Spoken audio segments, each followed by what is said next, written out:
성경은 예수님의 재림의 때를 분명히 말씀하고 있는데, 주님의 재림의 때는 역사적으로 보게 되면 이제 하나님의 심판과도 이제 연결져서 볼 수 있게 되는데, 하나님의 심판이 이르게 될 때는 죄가 만연해 있고 하나님께 마음의 중심을 두지 아니하고 또 살아가는 이들이 이제 많아지는 그때. 근데 성경과는 또 상관없이 세상을 본다라고 할지라도 우리가 또 생각해 볼 수 있는 것은 점점 삶을 살아가는 것 자체가 예전에도 한번 말씀드렸던 것처럼 우리 부모 세대들은 이제 자녀 세대들이 부모 세대보다 좀 더 나은 환경 가운데 이제 살아갈 것에 대한 그런 기대함과 소망감이 있었는데 점점 시간이 가면 갈수록 이제 자녀들 세대에 대해서 걱정하는 이런 생각들과 관점들이 더 많아지게 되죠. 여러 가지 것들이 있겠지만 점점 더 이제 환경 자체, 눈에 보이는 환경도 그렇고 또 점점 더 옳고 그름을 분별하기 힘든 이 시대적인 상황도 그렇고 여러 가지 상황들 자체가 말씀을 통해서 주님 오심의 때를 이야기하는 것을 제외한다라고 할지라도 세상을 살아가는 것 자체가 점점 더 힘들고 어려운 것으로서 그 미래에 대해서 어떤 희망적으로 그리고 있기보다는 계속해서 이제 어둠의 요소들이 이제 계속해서 강조되는 내용들을 보게 됩니다. 그래서 매번 말씀드리지만은 이제 영화 자체는 미래 세대를 아주 잘 그리고 있거든요. 미래에 일어날 일들에 대해서 많은 부분 그리고 있어요. 그 영화 백투 더 퓨처 나온 지 30년 됐다라고 해요, 지금. 거기 보면 이제 날아다니는 자동차가 나오잖아요. 못 보셨어요? 날아다니는 자동차가 있는데 그것도 이제 몇 년 아니면은 이제 현대차에서 상용화 시키려고 막 그러잖아요. 그러니까 미래 기술도 그렇고 또 되어진 일들도 그렇고 많은 부분 영화가 왜 중요하냐면은 미래학자들이 영화 한 편을 만들게 되면 수많은 미래학자들이 모여서 이제 연구를 하고 또 영화를 제작함에 있어서 자문을 받아요. 외국의 이제 헐리우드 영화 같은 경우에는 이제 많은 부분 이제 제작비가 많이 들다 보니까 하나하나 이제 그렇게 세밀하게 신경을 쓰는 부분이 많이 있거든요. 영화를 통해 그려지는 미래는 항상 보면 색깔이 좀 어두워요. 점점 더 자극적이고 또 요즘에 이제 뭐 영화나 뭐 드라마 같은 것을 본다라고 할지라도 많은 부분 이제 그 기반 자체가 웹툰인 거 아시죠? 만화 자체가 지금 이제 한국의 드라마와 영화에 아주 많은 부분을 차지해요. 그러니까 앞으로는 사람들 자체가 생각하기에 이 만화 같은 세상이 펼쳐질 수밖에 없고 또 사람들의 생각이 눈에 보이는 평범한 것에 대해서는 별로 반응하지 않는 시기. 그러니까 눈에 보여지고 들려지는 것들이 많은 부분이 식상한 거예요. 그렇게 하다 보니까 좀 더 자극적이고 뭐 좋게 말하면 상상력을 펴는 그런 모습일 수도 있지만은 어떻게 이야기하면 평범한 세상을 살아간다는 것 자체가 점점 더 힘들고 어려운 것으로서 우리에게 다가오게 된다는 것에 대해서 보게 됩니다.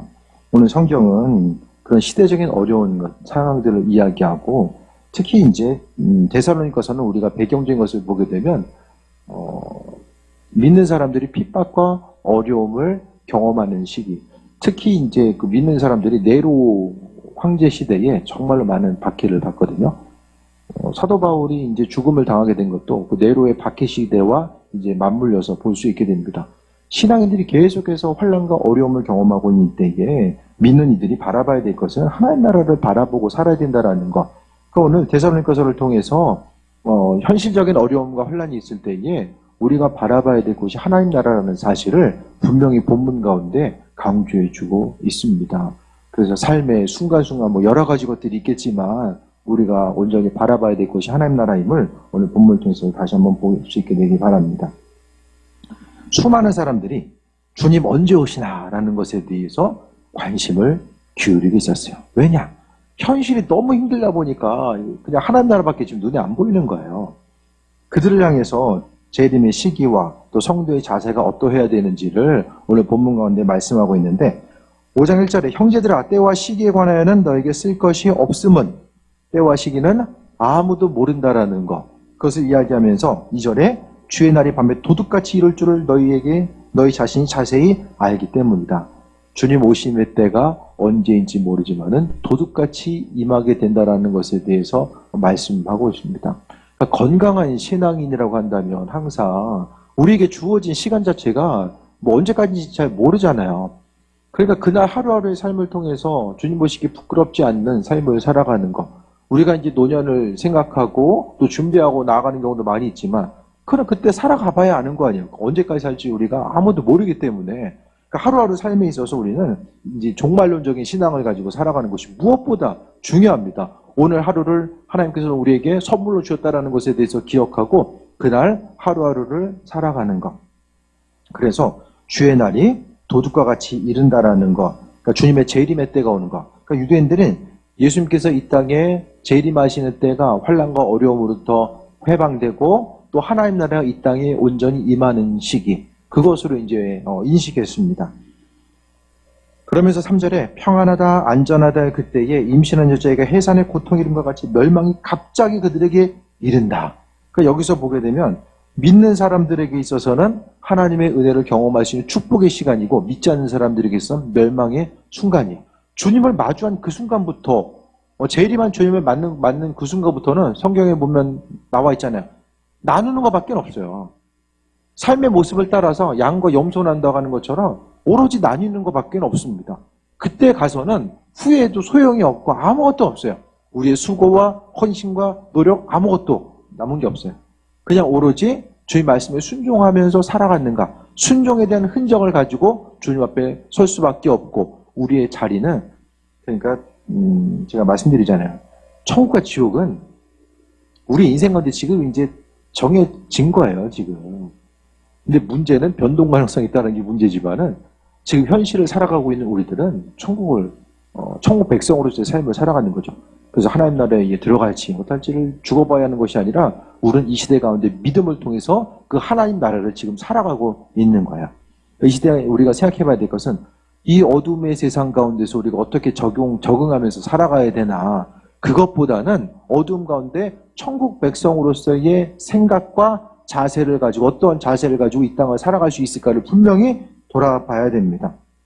그날은 갑자기 임하는데 아무도 피할 수가 없다라고 분명하게 말씀하고 있습니다. 그럼 이 얘기를 왜 하는 거예요? 지금 우리들은 데살로니가서를 통해서 지금 우리는 뭘 해야 되냐면은 나는 지금 준비가 돼 있나? 이걸 지금 물어봐야 돼요. 스스로에게. 주님 만날 준비가 돼 있나? 그것에 대해서 좀 물어봐야 돼요. 다른 누군가가 아니라 나 자신에게 물어봐야 돼요. 내일 주님 앞에 선다라고 했을 때에 전혀 불가능한 일이 아니잖아요. 주님께서 부르시면 갈 수밖에 없는 것이 우리의 삶의 모습인데 하루하루 항상 하나님 보시기에 합한 자로서의 삶을 살고자 하는 그것에 대해서 이야기합니다. 목회하는 것도 하루하루 좀 하나님 보시기에 합한 상태로 이제 좀 목회자로서 살아야 된다라는 그런 마음의 좀 부담감이 있는데 여러분도 마찬가지잖아요. 신앙인으로서 하나님 보시기에 합한 자로서의 삶을 살다가 하나님 앞에 가야 되는데 주님 앞에 갈 때쯤 돼서 인생을 후회하면서 나아갈 수는 없잖아요. 그러니까 하루하루 정말로 종말론적인 신앙은 건강한 신앙입니다. 왜냐하면 그 초대교회의 모습은 가장 종말론적인 신앙이 가장 살아있던 때가 초대교회거든요. 인류 역사상. 그러니까 그들이 수고하고 헌신하고 항상 하나님 말씀에 중심을 두었던 것은 주님 만날 것에 대한 기대함과 소망함이 그들에게는 항상 확고하게 자리 잡고 있었기 때문입니다. 이 시대 가운데서는 마찬가지입니다. 한 세대를 살아가고 또 움직임에 있어서 우리가 하나님 말씀에 대해서 중심을 두고 이 종말론적인 신앙 자체, 그 믿음 자체가 분명히 세워져 있으면 분별력이 생겨요. 중요한 것과 중요하지 않은 것, 스스로의 삶의 행동을 하나님의 시선을 통해서 바라보다 보니까 이 분별력이 생겨지게 됩니다. 이 분별력이 없으면은 항상 이 마음과 생각이 흔들릴 수밖에 없는 거죠. 4절에 보면은 형제들아 너희는 어둠에 있지 아니하며 그날이 도둑같이 너희에게 임하지 못하리니.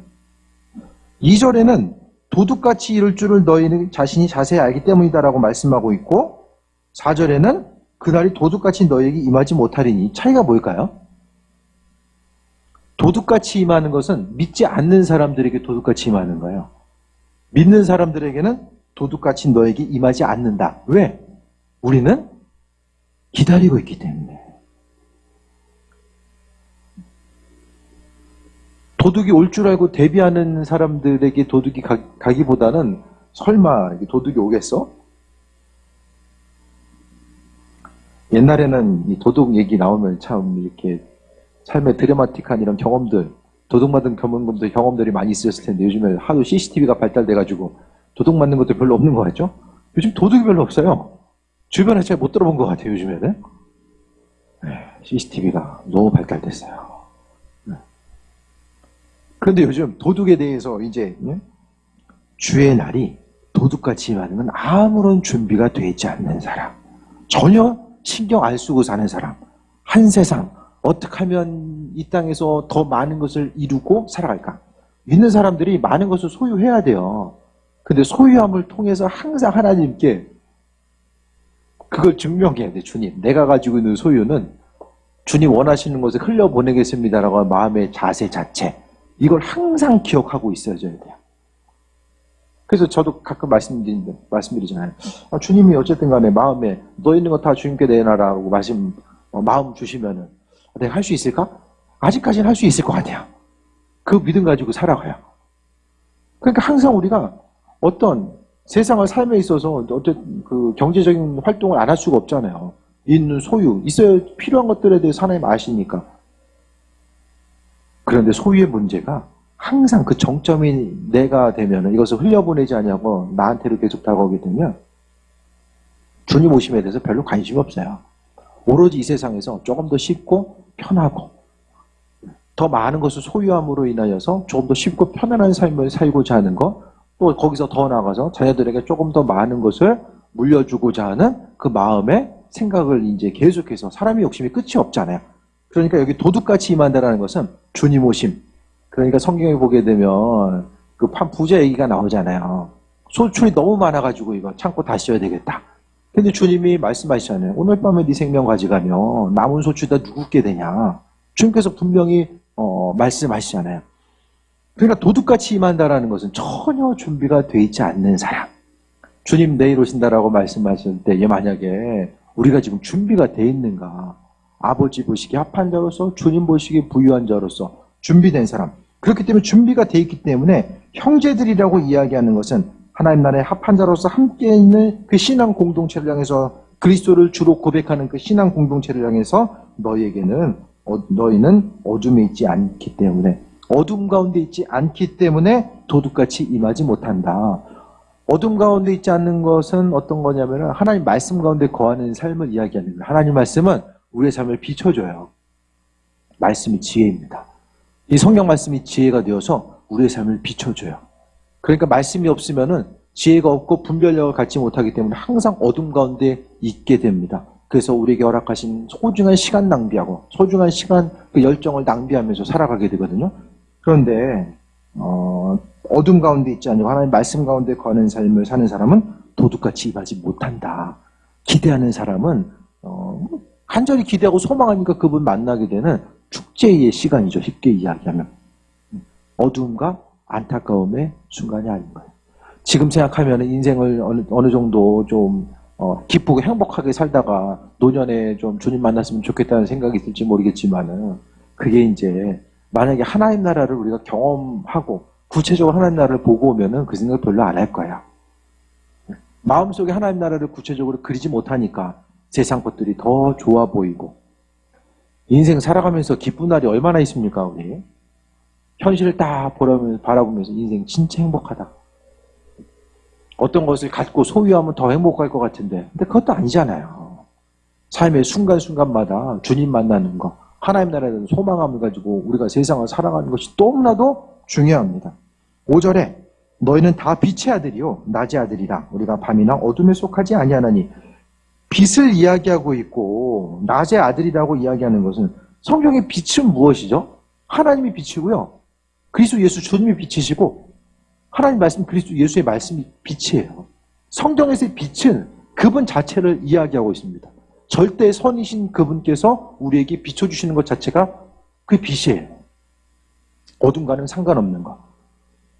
우리에게 빛의 아들이고 빛의 아들, 낮의 아들. 그러니까 하나님 아버지 그리스도 예수께서 빛이고 낮이라고 말씀하고 있고 우리는 그분의 자녀이고 그렇기 때문에 우리는 밤이나 어둠에 속하지 아니하나니 어둠에 속하지 아니하니까 주님 만날 때가 이제 축제의 순간인 거죠. 그럼 여기서 또 스스로를 한번 생각해 봐야 돼. 나는 빛의 아들인가 어둠의 아들인가? 어둠 가운데 좀 더 익숙한가 아니면 빛 가운데 더 익숙한가? 그걸 생각해 보는 거죠. 그러니까 우리의 마음과 생각이 항상 그리스도 예수를 향해 있는 거. 우리가 주님께 죄송스러운 마음을 가져야 되는 때는 그런 것 같아요.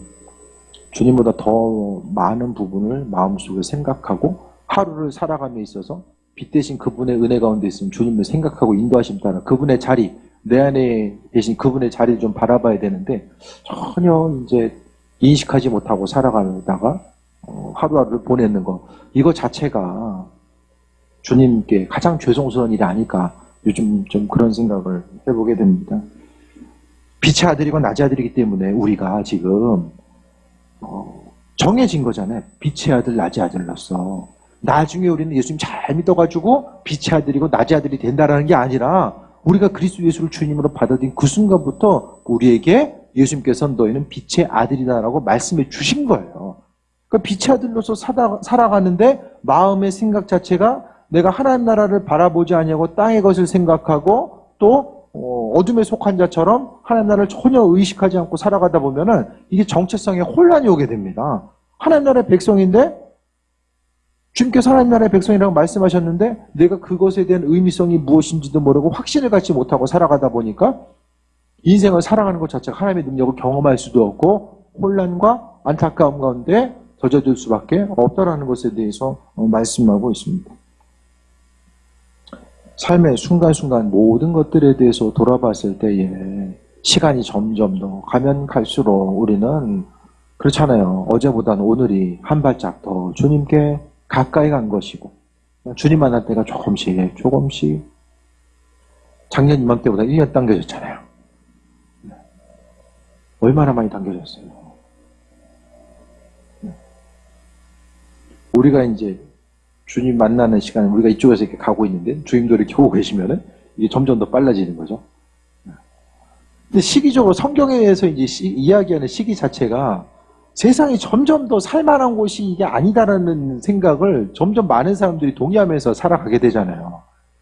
인생을 살아감에 있어서 점점 더 많은 사람들이 이렇게 살면 안 되는 곳, 그러니까 환경 자체가 정말로 사람들로 하여금 절망의 요소로 다가오는 그 순간순간들을 바라보면서 우린 더 세상의 어둠이 깊어질수록 주님 만날 것에 대한 소망함이 더욱더 마음속에 새겨져야 되지 않나라는 생각을 합니다. 6절에 그러므로 우리는 다른 이들과 같이 자지 말고 오직 깨어 정신을 차릴지라 라고 이야기합니다. 6절 말씀을 통해서 이야기하는 정신 차리라고 이제 이야기하죠. 직접적으로 정신 차리라고 이야기합니다. 그럼 정신 못 차리는 게 무엇입니까? 어둠 가운데 거하는 게 정신 못 차리는 거죠. 어둠이라는 것은 하나님 말씀과는 전혀 상관없이 살아가는 것.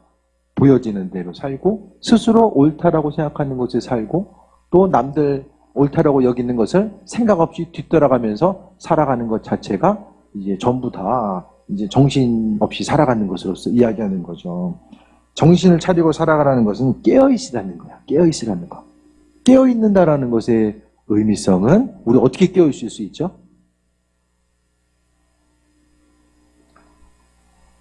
하나님 말씀 받아먹지 않으면 믿는 사람이나 믿지 않는 사람과 똑같습니다. 똑같아요. 사람이 지혜가 많은 것 같은데 안 그래요. 많은 경우 본성 따라 살아가요. 하나님의 지혜가 없으면 사람이 분별력을 상실하게 되고 그 인도하심과 예비하심이 무엇인지 모릅니다. 삶에서 좀 확신이 드십니까? 아, 인생 이렇게 사는 게 맞는 거야. 그 100% 좀 확신 가지고 살아가는 사람이 얼마나 될까요? 저도 자주 질문해요. 내가 지금 이렇게 사는 게 맞나? 저도 질문해요, 스스로. 삶의 전반적인 영역과 부분 가운데서 스스로를 돌아보는 거죠. 근데 정신이 없다라는 거, 잠자고 있다는 거, 깨어있지 못하고 정신 차리지 못하는 것이 무엇입니까? 하나님의 뜻이 무엇인지를 관심을 기울이지 않는 거예요. 그러니까 오늘 본문 가운데서는 하나님의 뜻을 분별하는 것이 이 마지막 때를 살아가는 우리에 있어서 아주 중요한 부분이라는 사실에 대해서 말씀하고 있습니다. 계시록을 연구하면서 많은 사람들이 요한계시록을 연구하면서 주님 오심의 때가 이거다 저거다 계속해서 연구하고 있어요. 연구하면서 도대체 이 마지막 때에 대한 징조 자체가 뭐냐, 성경 전체를 통해서 많이 연구하는데, 근데 많은 부분 계시록 자체가 이제 상징 언어로 되어 있다 보니까 정확하게 이제 이 부분은 이런 뜻이야라고 정확하게 이야기하기가 좀 힘든 부분이 있잖아요. 그러니까 우리는 어떤 그 마지막 때 주님 오심의 때, 뭐 7년 때 환란과 뭐 여러 가지 것들이 있잖아요. 뭐 예를 들어서 7년 환란의 때를 하나님께서 경험하게 하시고 이제 마지막에 건지신다. 아니면은 7년 환란의 때를 하나님께서 믿는 사람들을 미리 이제 휴거시키셔서 그때를 피하게 하신다라는 내용들도 있는데, 성경 전체를 통해 이제 보게 되면 하나님께서 이제 믿지 않은 사람들을 마지막에 더 추수하고자 건져내시는 그런 부분들이 있거든요. 그러니까 7년 동안 만약에 좀 약간 다른 얘기일 수도 있는데, 7년 동안 믿는 사람이 다 휴거되면 남아있는 사람, 믿음을 갖지 못하고 있지만은 마지막에 하나님께서 건지고자 하는 사람들을 건질 사람들이 없는 거예요. 그러니까 믿는 사람들이 환란의 때를 통과할 가능성도 성경을 통해 보게 되면 있는 거죠. 그러니까 우리의 삶의 순간순간마다 전부 다 돌아봐야 될 것이 뭐냐면 하나님 말씀대로 우리가 깨어서 살아가는 거. 그러니까 지금의 시기 자체는 가장 힘든 게 뭐냐면은 뭐 경제적인 힘든 것도 있고 육신적인 것도 여러 가지가 있기 때문에 분별하기가 힘든 시대를 살아가는 거예요. 점점 더 분별하기가 힘든 시대. 누구의 말도 믿기 힘든 시대. 분별력을 가지고 살아가기 어려운 시대. 그 시대를 우리가 살아가잖아요. 참인지 진리인지 사실인지 아닌지를 세상의 신문지상에서 나오는 것들, 뉴스를 통해 들려주는 것도 이게 정말 사실이다 아니다, 그 100% 분별할 수 있는 일들이 도대체 몇 가지나 있습니까? 분별하지 못하고 혼란 가운데 있고 그 어느 때보다도 사람들이 미혹되기 쉬운 시대를 살아가고 있다는 것을 보게 됩니다. 신앙인들이 미혹된. 믿음 생활한다라는 건 하나님의 지혜를 가지고 살아가야 돼요. 지혜. 하나님의 지혜가 없으면 하나님 뜻이라고 생각하는 것이라고 이제 여겨지는 것들이 하나님 뜻이 아닌 것임에도 불구하고 이게 하나님 뜻으로 생각하고 살아가는 것들. 그 대표적인 예들이 바리새인들, 믿는 사람들 잡아 죽이는 것이 하나님 뜻이다라고 생각했고, 또 카톨릭에 있는 사람들은 이제 역사 가운데서 개신교인들 다 죽여야지 이제 된다. 그것이 하나님의 뜻이다. 또 개신교는 또 개신교 내에서의 또 다툼이 있고 계속해서 이 기독교 신앙의 이제 어떤 그 근본주의, 믿는 우리들은 하나님의 지혜가 없으면, 신앙인들이 하나님의 지혜가 없으면 그게 제일 위험해요. 어떻게 생각하면. 하나님의 지혜를 통해서 나아가는 거. 믿는 사람들은 정말 하나님의 지혜가 없으면은 우리가 세상 가운데 하나님의 뜻과 인도하심에 대한 분별력을 상실하게 되면 정말 이 땅 가운데 고난과 어려움이 더 가중될 수밖에 없다는 것을 분명히 기억해야만 합니다. 7절에 자는 자들은 밤에 자고 취하는 자들은 밤에 쉬어야 돼. 8절에 또 우리에게 뭐라고 이야기했냐면, 우리는 낮에 속하였으니 정신을 차리고 믿음과 사랑의 호심경을 붙이고 구원의 소망을 투구를 쓰자. 지금 뭘 계속 이야기하죠? 이어서 정신 차리고 분별할 것을 이야기하죠. 그러니까 이 본문의 데살로니가서의 시대 가운데서도 주님 오심이 늦어지니까 이렇게 저렇게 이야기하는 사람들이 또 많이 있었다라는 거예요. 이 시대 가운데서도 주님이 언제 임하실 것인지에 대해서도 이 모양 저 모양으로 이야기를 많이 하는데, 중요한 것은 주님 언제 오시는지는 중요한 것은 우리가 깨어있는 거예요. 깨어있는 거. 깨어있다라는 것은 소망감 가지고 하나님 말씀 가운데 거하고 그분과 온전한 그 교제의 삶을 살아가다 보면, 정말 주님 주신 지혜 가운데 믿음으로 순종하고 반응하면서 살아가다 보면 주님 오심의 때가 두려울 것이 뭐가 있겠습니까? 물론 말씀대로 살아가다 보면 하기 싫은 것도 주님이 마음 주셔가지고 해야 될 때가 있어요. 해야 될 때가 있잖아요. 나는 정말 안 했으면 좋겠는데 주님이 하라고 마음 주시는 것들. 그 순간 그냥 좀 안 하고 넘어가면 조금 쉽고 편할 수 있는데 당장 그거 주님 마음이 주신 거 안 한다고 해서 뭐 큰일이 일어나는 거 아니니까 아유 뭐 다음부터 하죠. 그리고 넘어가는 일들이 얼마나 많아요. 근데 세상 가운데 가장 신앙인들이 가장 소망감 가지고 나아가야 될 것은 하나님과의 교제예요. 교제 끊어지면 다 끊어지는 거예요. 순간순간 말씀에 불순종해서 그날 하루는 쉽고 편할 수 있지만은 근데 그 하루하루가 모여지다 보면은 관계에 이제 끊어짐이 나타나게 되고 나중에 보면은 아유 나중에 어떻게 되겠지. 교회 다니고 신앙생활 하니까 나중에 어떻게 되겠지라는 생각이 마음속에 들어오는 그 순간부터 관계성이 끝나는 거예요. 지금 어렵지만 나중에 어떻게 되겠지. 이게 되게 위험한 생각이에요. 신앙인들에게 있어서. 반대로 믿는 사람이 가장 추구해야 될 게 뭐냐면 복권 받는 것보다 더 우리가 소망하고 마음속에 기대함 가져야 될 게 뭐냐면요. 이건 다 공통적이어야 된다고 생각을 해요. 주님의 음성에 대해서 반응하고 그분의 뜻이 무엇인지를 깨달아 알고 깊은 교제함 가운데 나아가는 것을 바로 신앙인들이 가장 그 어떤 기도함에 있어서 이게 정점에 두어야 될 것은 그게 아닐까라는 생각을 해보게 됩니다. 그러니까 기도하는 거 뭐 이 모양 저 모양도 있지만 올라가면 올라갈수록 그 기도에 있어서의 상위 개념 아니면 다른 모든 것들이 모아져서 깔때기로 나아간다고 했을 때의 그 정점 자체는 주님과의 온전한 관계성. 아니 주님의 음성 듣고 그 음성 따라서 우리가 반응하면서 살아가면은 그보다 더 기쁜 일이 어디 있겠습니까?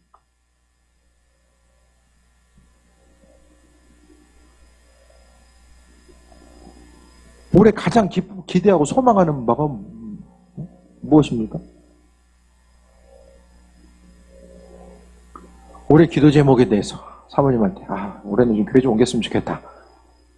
그런 얘기 했었는데 그보다 더 중요한 거는 주님의 음성 듣고 움직이고 반응하고 그게 바로 여기 있는 것처럼 깨어있는 것이고 낮의 자녀로서 빛의 자녀로서 살아가는 거잖아요.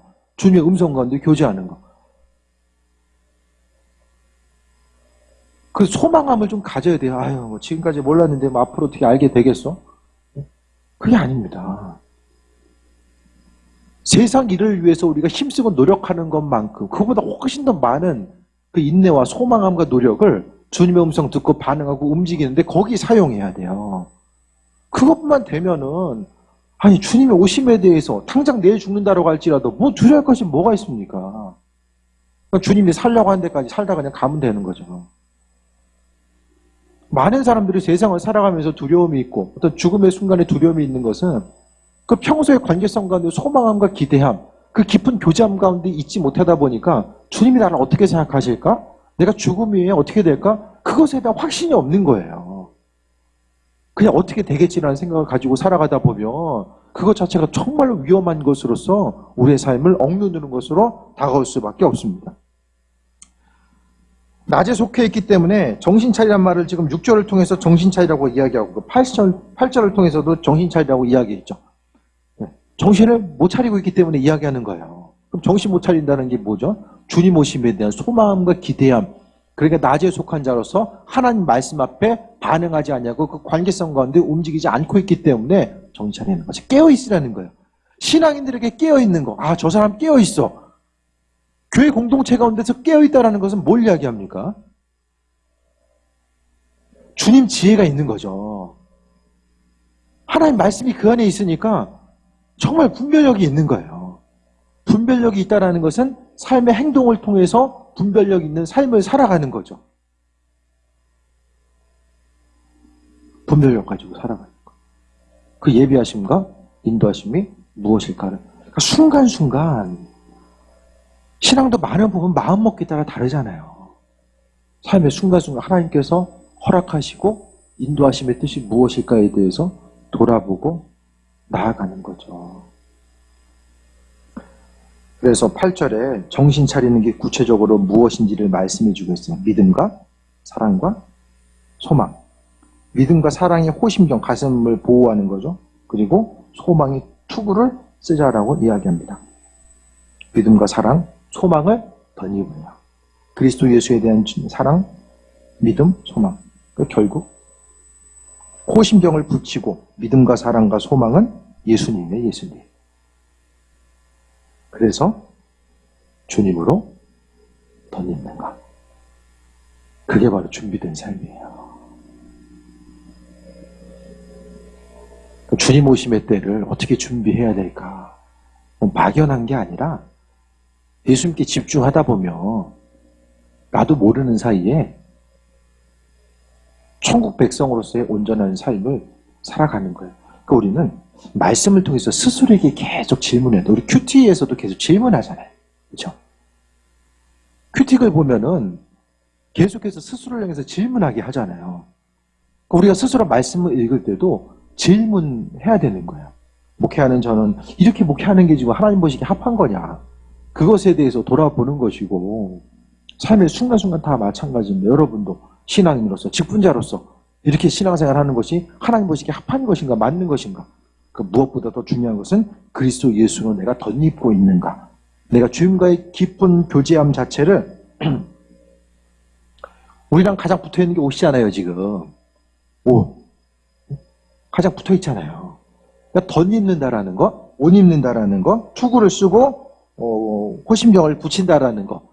그러니까 투구로서 스스로를 감싸고 보호한다는 것은 그만큼 밀접한 관계성. 그러니까 호심경이나 투구나 적들의 공격으로부터 우리를 방어하는 거. 방어의 역할을 하고 또 하나님의 말씀대로 살아갈 수 있는 그 힘과 능력. 그러니까 결국 그리스도 예수 주님과 하나 되는 그 온전한 삶을 이야기하고 있는 거예요. 예수 그리스도 주님과 함께하고 하나됨. 그러니까 기도함도 그렇고 말씀 보는 것도 그렇고 다 이 하나됨의 모습인 거죠. 언제까지 힘쓰고 노력해야 됩니까? 그냥 자연스럽게 그리스도 예수가 내 삶을 통해서 묻어날 때까지.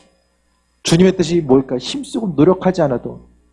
어떻게 해서 좀 꿈 같은 얘기처럼 들릴지 모르겠지만은 스스로 힘쓰고 노력하는 것. 날마다 주님 말씀 때문에 고민한다라는 것이 조금씩 이제 훈련되다 보면 계속해서 하나님 말씀 주신 것에 대해서 믿음으로 반응하는 것 자체가 이전에는 내 생각과 내 관점을 포기해야 되기 때문에 정말 힘들고 어려운 일이었다라고 한다면 이후의 삶을 통해서 그리스도 예수로 덧입고 마지막 때를 준비하는 삶의 모습일수록 그냥 주님 원하신 일들을 행하는 것 자체가 마음속에 기쁨이 있는 거야.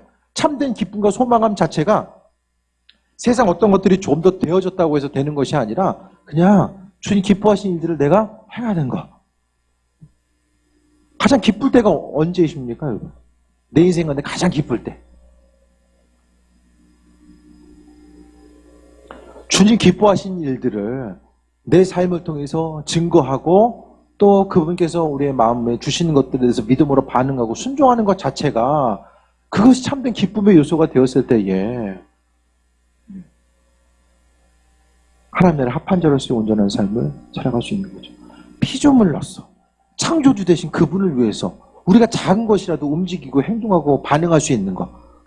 주님께서 나와 함께 하시고 내 옷처럼 주님께서 나와 함께 하시기 때문에 내가 어디 가면 항상 그분 함께 가시고 움직이고 행동하는 모든 것들이 그리스도 예수와 더불어서 그분께서 마음 주시는 대로 움직이고 행동하는 그 삶의 모습을 이야기하는 거예요.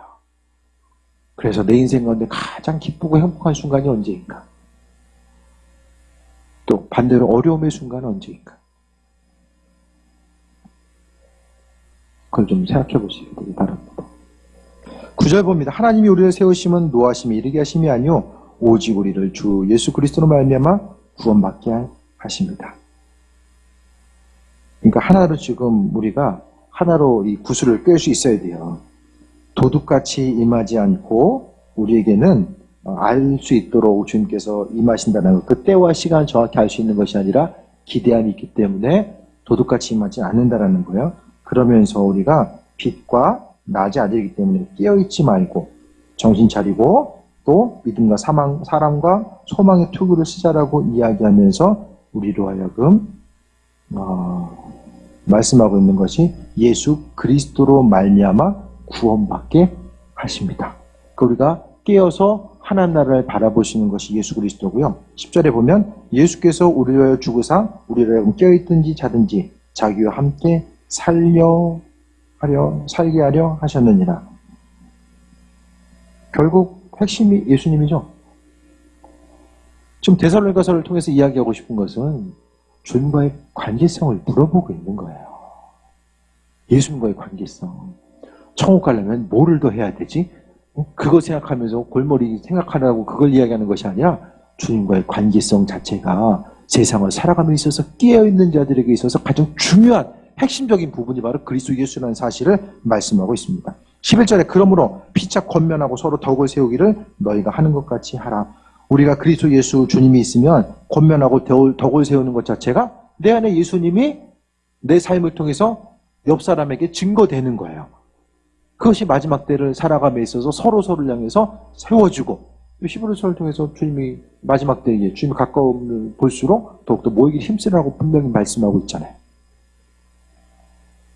어두움의 때가 다가올수록 힘들고 고난과 환난과 어두움의 때, 그러니까 인생 가운데 경험하게 되는 수많은 환난의 때가 있다라고 할지라도 그 순간 우리가 집중하고 점검해 봐야 될 것은 바로 그리스도 예수라는 거죠. 주님. 그래서 믿음과 사랑의 호심종과 구원의 소망의 투구 자체가 바로 그리스도 예수 되시고, 왜냐하면 예수님께서 우리로 하여금 살게 하는 거, 함께 사는 거, 구원받게 하시고 살게 하신다는 거. 그러니까 예수님이 이 땅에 임하심 자체의 목적은 살게 하신, 우리 살리시기 위해서 오셨잖아요. 그래서 우리가 어떻게 살아야 됩니까? 이 땅에서도 주님과 더불어 살아야죠. 주님께 살려주신다잖아요. 그럼 천국만 이끄는 것 자체가 사는 것이 아니라 이 땅에서의 삶도 그리스도께서 우리의 삶을 주인 되셔서 이끌어 가신다라고 분명히 말씀하고 있습니다. 해야 될 것이 무엇인지를 알잖아요. 근데 우리는 누구나가 다 하기 힘들고 어려운 이유들이 다 있잖아요. 그럼 그 이유들 가지고 나중에 주님 앞에 가시겠습니까? 주님 말씀대로 내가 살고 움직여야 되는데 저에게 이런 이유가 있었던 거 아시죠? 그럼 그 이유는 죽을 때까지 가지고 가시겠습니까? 주님 앞에? 그것 때문에 부끄럼 당하면 안 되잖아요. 이 시간을 통해서 어떻게 되겠지라는 생각을 버리시기 바랍니다. 지금 안 되면 앞으로도 될 가능성이 정말 없어요. 너무 희박한 가능성, 그거 붙들지 마시고 삶을 통해서 그리스도 예수로 덧입고 나아가는 것. 예배의 자리든 주과 헌신의 자리든 내가 시간을 드리는 자리든 물질을 드리는 자리든 한 가지 한 가지 신앙의 영역들 다 물어볼 수 있게 되길 바랍니다. 내 예배 생활, 내 기도 생활, 내 말씀 생활, 내 예물 생활 모든 것들 좀 물어보시고 한 가지 한 가지 그리스도 예수로 덧입는 거 하나하나 물어보다 보면 하나님 분명히 마음이 주시는 것들이 있어요. 그것들에 대해서 붙잡고 그날 하루를 싸워 이겨나가지 않으면 삶의 순간순간 다가오는 것 자체가 우리에게서 유익으로 다가오기보다는 또 하나의 두려움. 오늘 심은 것 자체가 주님과의 관계성 가운데 멀어짐으로 심은 그 순간 자체가 어느 순간 나에게 두려움과 고통의 요소로 다가올 수 있다는 것에 대해서 다시 한번 기억하시고 남겨진 시간들 정말로 많지 않을 수 있잖아요. 그 시간들 소중하게 생각하시고 삶의 순간순간마다 말씀을 통해서 스스로 하나님께 묻고 답을 얻는 것.